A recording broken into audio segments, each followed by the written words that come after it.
Bike ও গাড়ির মুখোমুখি সংঘর্ষে গুরুতর জখম বাইক চালক। ঘটনাটি ঘটে শুক্রবার বিকেলে ঊনকোটি জেলার কৈলাসহর পাইতুরবাজার এলাকায়। ঘটনায় প্রত্যক্ষদর্শীদের দেওয়া তথ্যে জানা যায় যে কৈলাসহর দিক থেকে চিরাকুটির দিকে যাবার পথে TR02F 9595 নম্বরের একটি বাইক উল্টো দিক থেকে আসা একটি গাড়ির মুখোমুখি সংঘর্ষে বাইকে থাকা চালক ছিটকে পড়ে গিয়ে ওর একটি পা ভেঙে যায়।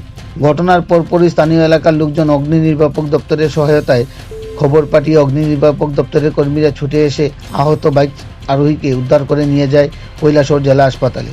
আহত বাইক চালকের বর্তমান কৈলাসহর জেলা হাসপাতালে চিকিৎসাধীন রয়েছে। তবে খবর সংগ্রহ পর্যন্ত আহত বাইক চালকের পরিচয় জানা সম্ভব হয়নি। কৈলাসহর থেকে নিজস্ব প্রতিনিধি রিপোর্ট, শ্যামলী ত্রিপুরা। তো গাড়ি দেখতেছে এইদিকে আর বাইকটা দেখতেছে এইদিকে আর দুজনে ওভারটেক করতেছে। গাড়িও একটু এইদিকে আসলো, বাইকও গেছে এইদিকে, তিনটা টক্কর লাগতেছে। বাইকে আর গাড়ির সংঘর্ষ হয়েছে। তো তার অবস্থা কিরম যে বাইকার হয়ে আসলো? মনে হয় পাও ভাঙছে, পাওটা একটু মুসরাই গেছে, হাসপাতালে নিচে নি? হাসপাতাল লইয়া গেছে ফায়ার সার্ভিসে। চিনেননি বাইক চালককে? না, বাইক চালককে চিনি না, কইছে ওকারছে বাড়ি।